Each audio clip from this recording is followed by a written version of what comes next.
Good morning. My name is Spencer. I am the president of 6-8 Ministries, and I am privileged to be the guest speaker today. I love coming back to the crossing because it feels like I'm coming home, and we're just a big family and friends, and it's super casual. A lot of places I go, I don't get to preach in flip-flops and shorts. Amen. And that's one of the things I love about the crossing is we don't take ourselves real seriously. We take our faith very seriously, but we make the important things important, and the things that aren't so important, we kind of have an open-handed approach to that. Hello to everybody at home and all my peeps down in Costa Rica. I don't know if you're watching. If you're not, you're fired, but just kidding. But seriously, it is so great to be here. And I'm going to pick up where Jonathan left off last week. But before I do that, I really feel like I need to take a minute to talk about government and politics. No, I'm serious. And my wife and Jonathan just got really nervous, and I don't know why. No, I really do need to talk about politics for a second, or government, because we have to go all the way back to an understanding of what the Egyptian government was in ancient Egypt. Okay, so we're not going to talk about our government.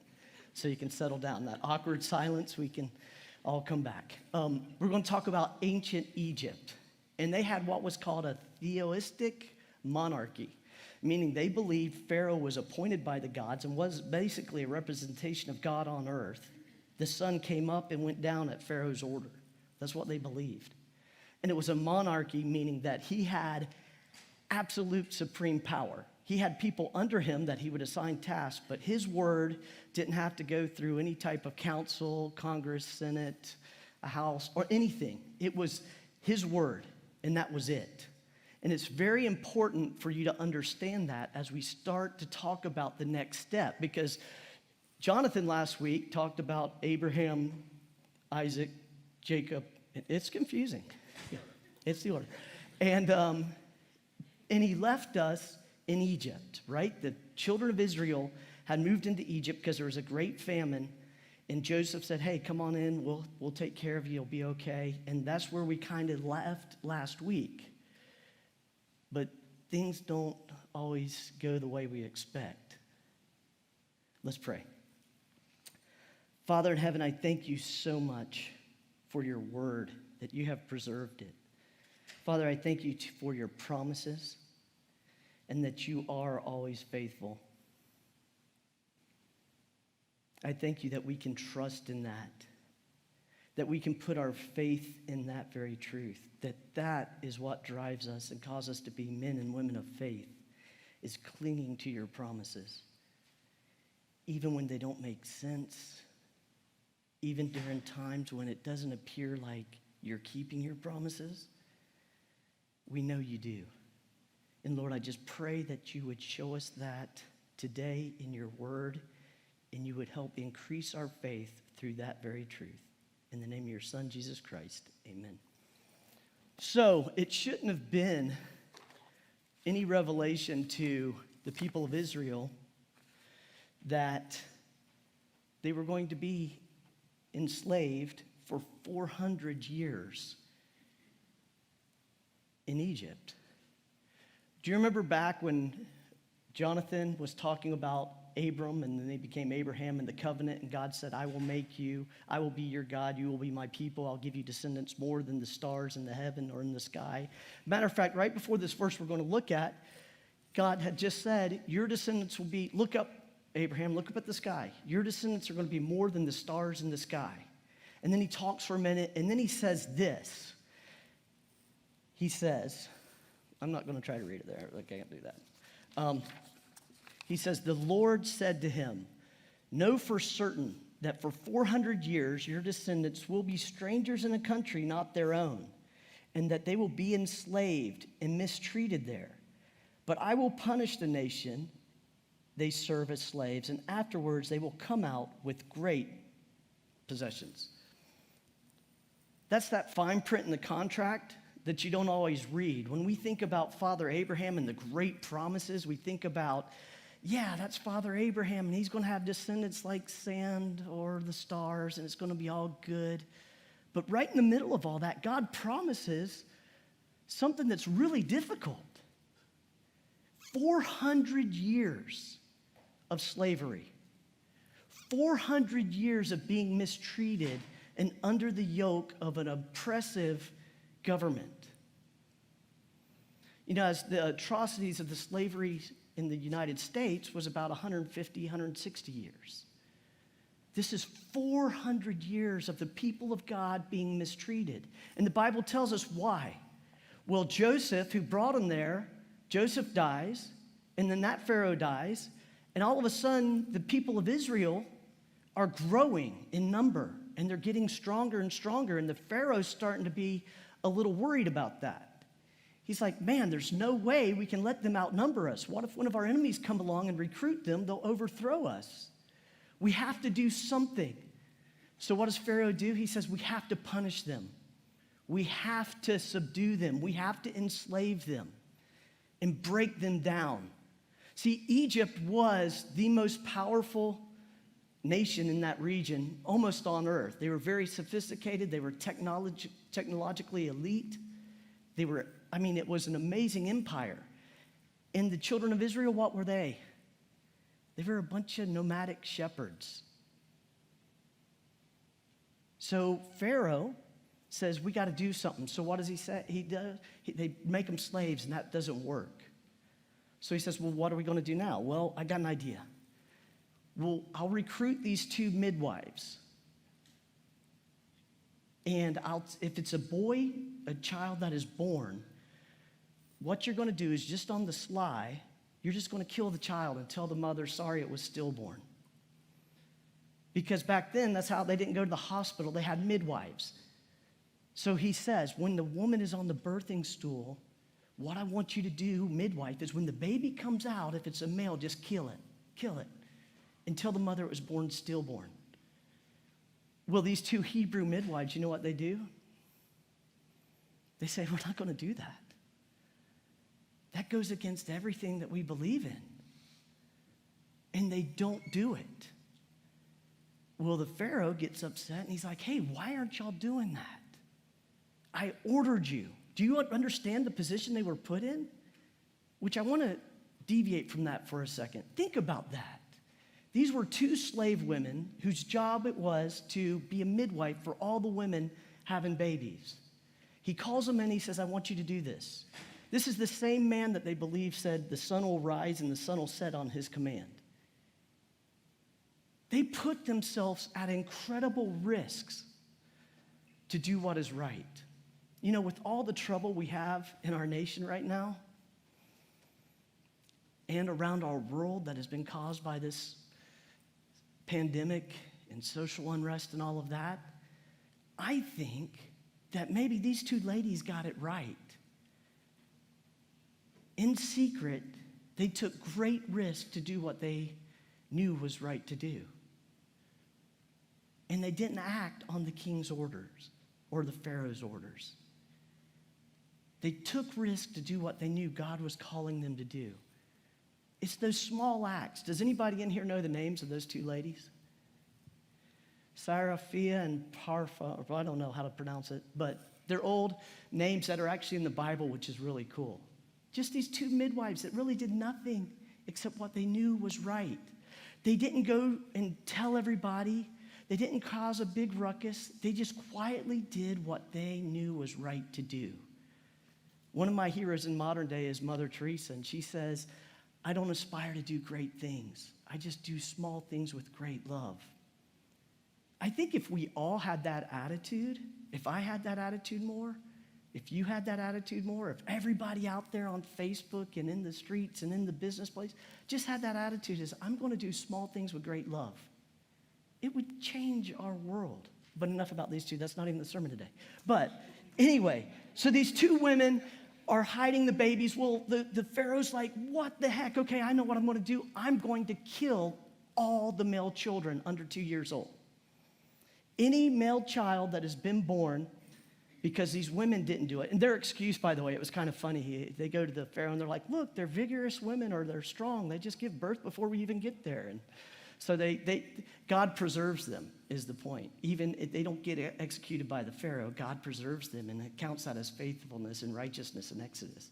But anyway, so now we're up to the part where we're almost to our text. I'm sorry this has taken so long. But we're almost to our text. But now we're up to the part where the Pharaoh says, hey, infanticide is the right idea. If we kill all the babies and all the males, that population, one, we can control the number of the population, and two, they won't, in 30 years, they won't have a giant, or 20 years, they won't have a giant army. So he starts to do that. He starts to kill all the babies that are born, all the male babies that were born and are being born. So it went from being this little thing on the sly to now he's just publicly saying this is the way we're going to deal with it. And that brings us to our text today. Because in the very first verse, it says this. It says, by faith, Moses, when he was born, I can't read that, sorry. It says, by faith, Moses' parents hid him for 3 months after he was born because they saw he was no ordinary child and they were not afraid of the king's edict. So like the midwives, Moses' parents, does anybody know the name? I got a free Starbucks gift card for anybody that can tell me the names of Moses' parents. And I've asked a lot of theologians, including your lead pastor, and elders, and nobody knew. And you know what? I didn't know either. And it's not mentioned here, but it's mentioned later. His mother's name was Jochebed, and his father's name was Ashram. But anyway, his parents, and they both came from the tribe of Levi. Remember Israel? Isaac, who became Israel, was one of the tribes. And, well, he had Jacob, and then Jacob had 12, and then Levi was one of the tribes. Well, they're from the tribe of Levi, which later we find out the tribe of Levi is really important. But anyway, so they say we're not going to kill the baby. We're not going to listen to what the Pharaoh says, and we're not going to kill him. And it says why. It says because they saw he was no ordinary child, and they were not afraid of the king's edict. Now, I looked at that, and y'all know, y'all have been around people that have had babies. This is, by the way, was their third child. They had Miriam, Aaron, and now Moses. So they've even seen babies. And you've probably been in that situation. Maybe not. I have. As pastor, I've been invited to see lots of newborn babies, and the mother always thinks they're the most beautiful thing in the world. And sometimes they're not. I'm sorry, even my own daughter, who's gorgeous now, when she first came out, her head was all jacked up. And they didn't have any pink caps, so they put a blue cap, and I swear she looked just like Marge Simpson. I was like, what is wrong with my child? And Molly and the nurses were like, she'll look normal soon, and she did, and then she became gorgeous. But newborn babies aren't normally the most beautiful thing. A lot of theologians think maybe he was a handsome baby at birth, but I don't think so. I think there's some things going on that are important for you to understand. First off, what is faith? That's what we've been talking about all throughout Hebrews is what is faith? I believe faith is clinging to the promises of God. Clinging to the promises of God and acting on them in such a way that it's seen in the way you live your life. That's what faith looks like to me. So think about this. Moses, his parents, are hundreds and hundreds of years removed from that very first promise to Abraham. Hundreds of years. Think about what if you were born during year 1, year 100, year 200, year 300. At what point do you start losing hope? Well, obviously, these stories that they keep passing down, these stories of faith, of promise that God is going to redeem us, they had to be at a place where they just stopped believing them. They didn't have any written record at that point. They didn't have the Torah yet. Moses is the one who writes the Pentateuch and does it doesn't start with that. All they had was stories. They had stories that were passed down to their children about amazing events that had transpired, going all the way back to Adam and creation and the flood and the tower and all the stuff that happened with Abraham. They would pass those stories down to their children. And we don't know how accurate their calendar was. The Egyptians had a very accurate calendar. But I wonder if they're getting to the cusp of the 400 years. If they're like, God said he would send somebody. God said all this heartache is going to come to an end. All this hardship will turn into the promised land. There has to be one. God always keeps his promises. But think about that. Don't make light of that. You know, we've been in COVID for 6 months, 7 months, and it feels like an eternity. Imagine 400 years of being beaten and mistreated by masters, and you still, at the end of your days, are passing down that story to your children so they can keep the faith, so the people of God can keep the faith and know there's a promise and a better day coming. So when Moses was born and it says he was no ordinary child, I have to think, man, it wasn't just that he was good looking. I think they were like, this is the one. Somehow, Jochebed knew, my son is the one, and we're not going to put him to death. So they tried to hide him. Can you imagine trying to hide an infant? I mean, that was impossible. You can't tell them to stop crying. It doesn't work. I've tried with 4 different children. It doesn't work. They cry, and so eventually it gets to a point where they're like, we don't know what we're going to do. We've got to get rid of this child, because if the guards or somebody reports us, they're probably not just come and kill the baby, but they'll kill the whole family for disobeying the king's edict. So you know the story. She takes him and puts him in a basket, puts him in the river, and sends him off to the Pharaoh's daughter. Miriam's there, and she gets to actually nurse her own baby, which is a really cool story. And you could preach on Moses for a year, because there's just so much good stuff there. But that's not the story today. The story I want to really focus on is Moses' parents and those 2 midwives and the people of Israel who were enslaved and entrapped in a hard situation. And the only thing they had was to cling to the promises of God. You know, we're not that far different than the people of Israel. And that's what the Old Testament really do. The Old Testament should always shine light on the New Testament, help us see clearly who Jesus is and the story of God. Now, we weren't promised for 400 years of slavery, but Jesus did say some things when he was in the upper room talking to his disciples. And I would encourage you to go home today and read it. It's John 14, 15, 16. But it's beautiful. Jesus actually, in that passage, Jesus prays for you. And he prays for me.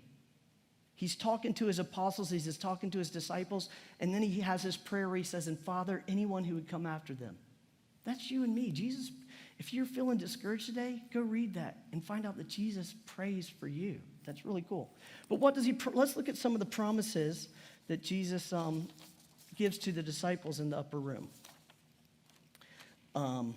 He says in John 16:33, I have told you these things so that you may have peace. For in this world you will have trouble.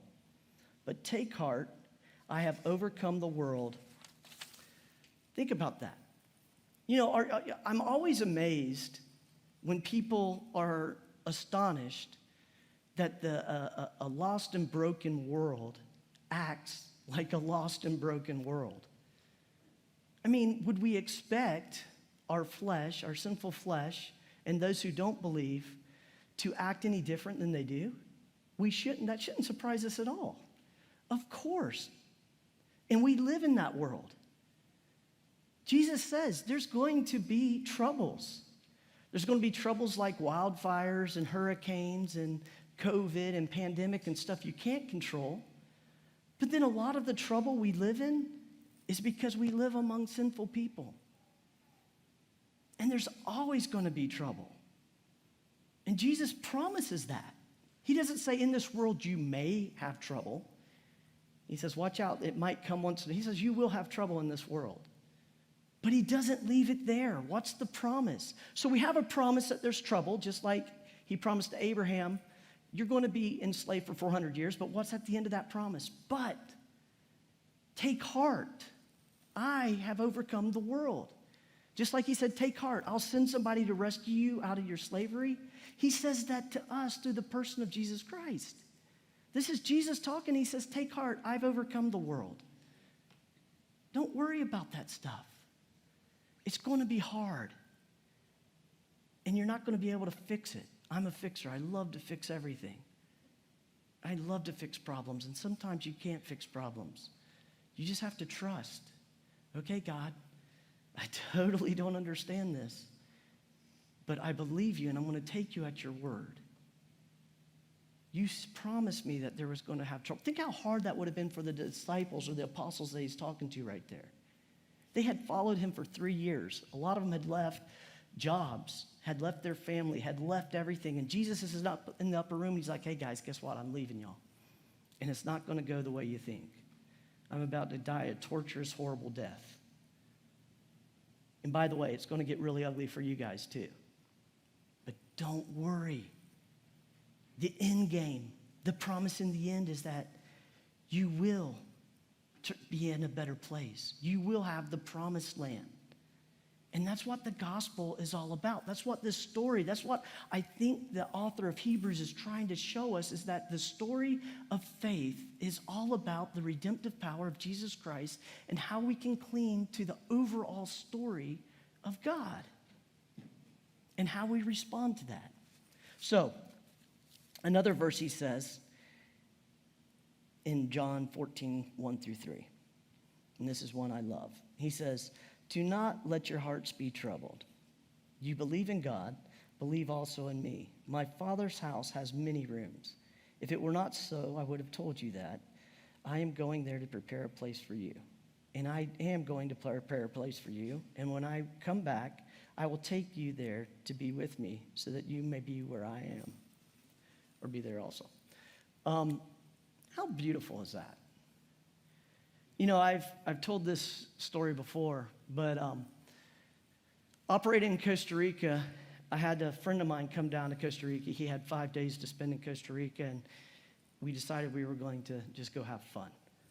So we went out on the Pacific coast, got a crappy, we didn't really plan ahead because I don't always plan ahead. And we ended up getting this crappy little hotel on the coast down in Costa Rica, the Pacific coast. First day we get there, we eat breakfast. I'm like, hey man, I'm going to go surfing. You want to come? He's like, no, I think I'm going to stay here. I'm going to get a bed. I'm like, what? He's like, I'm going to get a bed. This bed in the hotel is horrible, and if I'm going to be here for a week, I'm not going to sleep at all. Plus, it'll bless the hotel owner. I'm just going to go buy a bed. I'm like, whatever, man. So, you know, I go to the beach, and I enjoy the beach and the ocean. Come back, sure enough, there's bed. Great. He got me one, too. Next day, hey, man, I'm going down to Manuel Antonio to look at the monkeys and walk through the rainforest. Do you want to come? No, I think, you know, I hate tile. I think I'm going to get some carpet put in this hotel. I'm like, you're out of your mind. What are you talking about, carpet in this hotel? He's like, well, I just hate waking up in the middle of the night in a cold tile and walking to the bathroom, because in Costa Rica, it's all tile. I'm like, I don't even know if you can find carpet, but go for it, man, whatever. Come back, third day, hey, I really think now that you got your bed and your carpet, let's go. Come on, let's go out and see Costa Rica. I want to introduce you to some of the people I know. Well, I want to just stay here and paint. This paint is so drab.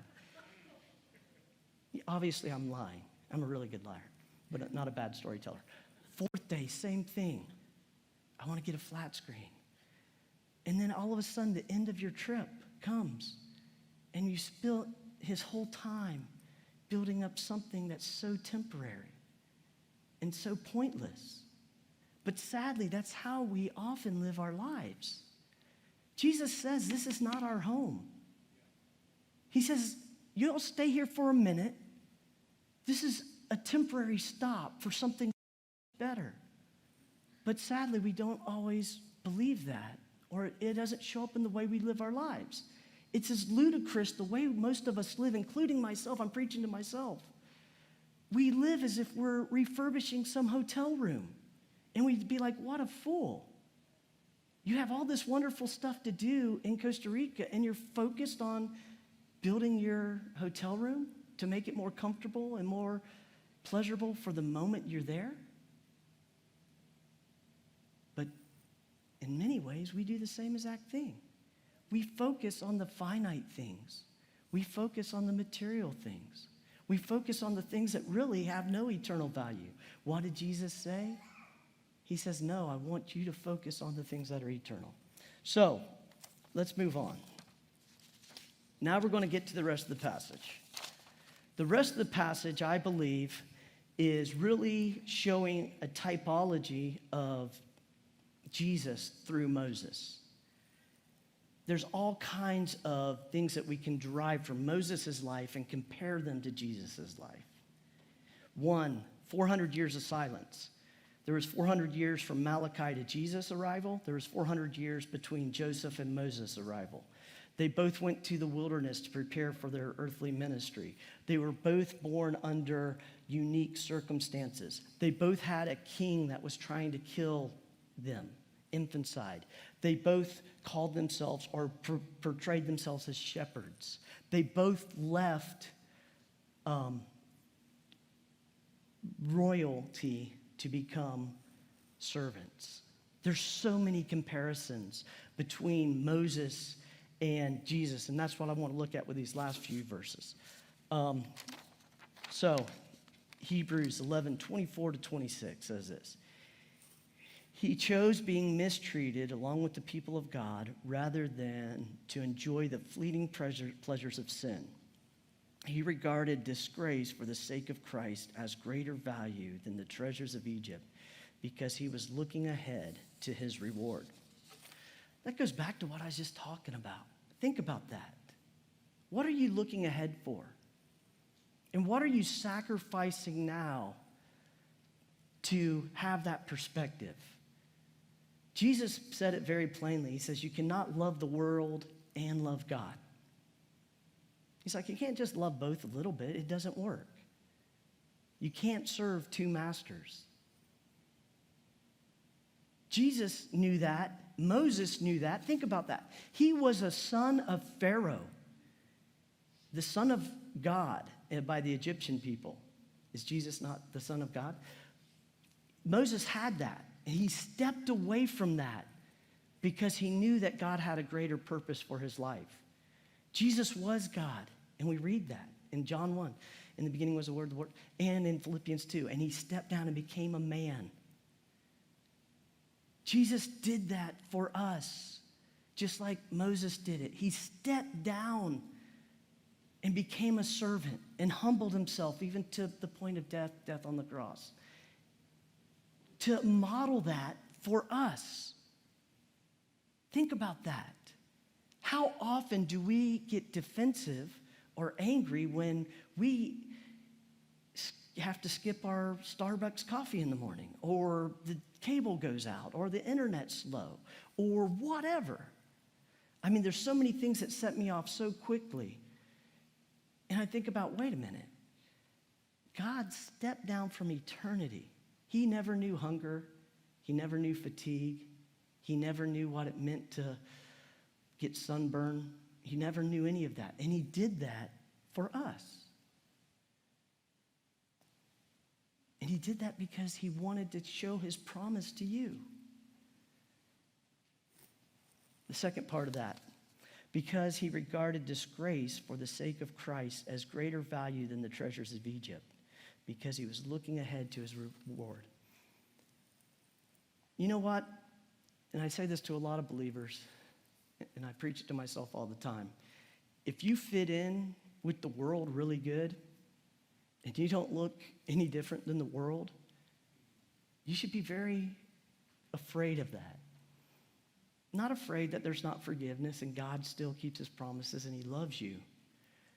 But if you love all the things the world loves, if you hate the things the world hates, and I mean like inconvenience and interruption and whatever, feeling like you're not in control, that should be a conflict. We should be willing to be different, even if that means we're not going to be accepted, even if that means we're not going to be necessarily look and act like the rest of the world, that we might be rejected or disgraced. Jesus did that constantly through his earthly ministry. He hung out with prostitutes and drunks and lepers. He touched dead bodies. He was constantly doing things that would have been considered disgraceful to the Pharisees in order to love people, to show them what real love really looks like, what accepting other people and loving them radically looks like. And then how did he end up dying? For us, naked. How shameful is that to be hung naked on a cross? See, Moses got it, he understood it, and Jesus understood it. Moses is just painting a picture for us of what Jesus has done for us, and that's the faith. Do we believe that? Do we really, really believe that he has gone and he's going to prepare a better place? And not only that, that he's not going to forget about us and he's going to come back and take us there. Do we really, really believe in the middle of a pandemic when there's so much social unrest and everything going wrong? Is there been a minute where you've thought, well, maybe God just doesn't care. Maybe this whole thing's been a sham. This wouldn't be unreasonable. Doubts. Or do you say, you know what? I do believe it. And these temporary trials, they are temporary and they're going to endure us and preserve us like Jonathan talked about last week. If they scare you, they should. And BJ's going to talk about that next week of how do we conquer our fear through our faith. But what I want you to hear is the consistency of Jesus' promises. The last point is this. By faith, he left Egypt, not fearing the king's anger. He persevered, going back to Jonathan's verse from last week, because he saw him who is invisible. By faith, he kept the Passover and the application of the blood, so that the destroyer of the firstborn would not touch the firstborn of Israel. It sounds like he's talking about Moses, but when you read this, it sounds so much like Jesus to me. He persevered because he saw he who was invisible. Is that not what faith is? It's trusting in the unseen. Jesus became the invisible God. He says, I am the manifested invisible God that y'all have heard about. It's me in the flesh, and I'm going to model it for you for 3 years. I'm going to show you how you're supposed to love one another, which love is the answer to everything. All these problems we're facing, love is the answer, period. Everybody needs to be more loving. We need to stop looking for solutions outside ourselves and start just being more loving and accepting of one another. And that's exactly what Jesus did. He modeled it for 3 years. What did he do? Did he ever have a house? Jesus was homeless. Think about that. Like Rich Mullins says, the hope of the world rests on the shoulders of a homeless man. He was homeless. And he grabbed his little posse of knuckleheads. I mean, really, he couldn't have picked the more unorthodox disciples. He could have went down to the temple and said, I want the 12 brightest and best. But he didn't. He went and got tax collectors and fishermen and ordinary folks. Folks that had probably not the greatest reputations. He says, I want y'all to follow me. And where did he take them? He didn't take them to the temple, at least not very often. He says, we're going to go town to town, and we're going to love people. I'm going to show you what it looks to love people. And when I say people, I mean even the people that you don't look like or act like. Lepers, Samaritans, people that you normally wouldn't associate with. That's who we're going to go and love radically. We're going to heal the lame. We're going to give sight to the blind.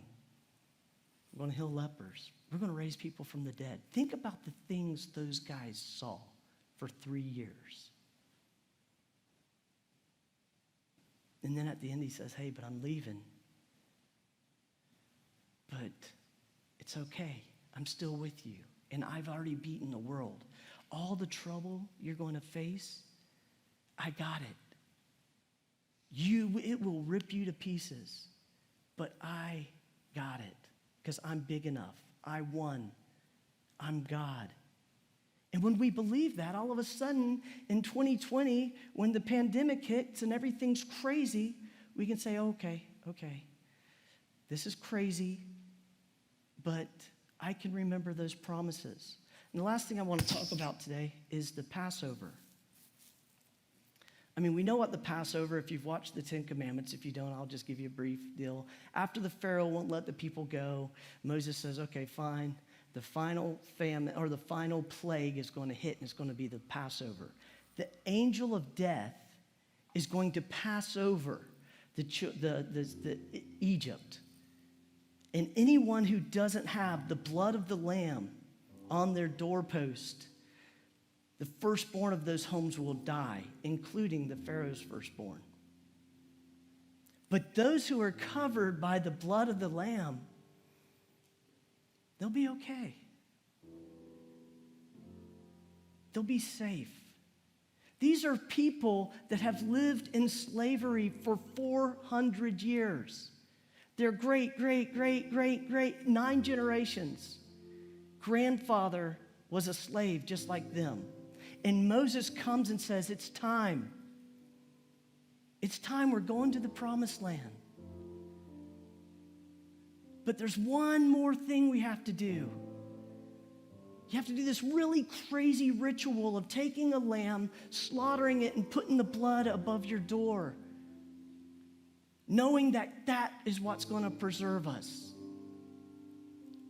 To them, that must have sounded like such witchcraft or craziness. To us in 2020, we know exactly what that's a symbol of. Because you know what? It's true for us. It's the blood of the Lamb over our lives that can protect us, not just in the next life, but in this life. Jesus says that. He says, I am going to prepare a place for you. He's like, I'm not just leaving you and abandoning you. I'm going to prepare a place for you. And it's going to be awesome. And I will come back for you. Do you believe that? Do I believe that? In the moments when everything is going awry and is crazy, do we stand on the promises of God and say, yes, I believe? That's what will sustain me through the pandemic. That's what will sustain me through the economic challenges and the crazy social unrest and this election that's bonkers. Faith that Jesus promised me he was going to come back for me.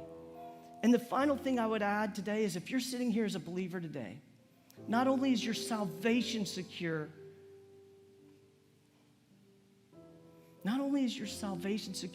but you have something that Moses could have never dreamed of. You have the Spirit of God living inside you. Moses had to go into the holies of holies. He never got to understand what it meant to have a deep relationship, intimate relationship. He never called God Daddy. But Jesus says, because of me, you can. You can call Abba Father. You can talk to God every minute of every day, especially in the times when everything is going crazy. And that's what we have that Moses never had. That's what Christ did for you, was not only secure your salvation, but he's there with you every minute of every day. And he has promised that he has overcome the world. If that doesn't motivate us to want to live in love for others, I can't imagine what else would.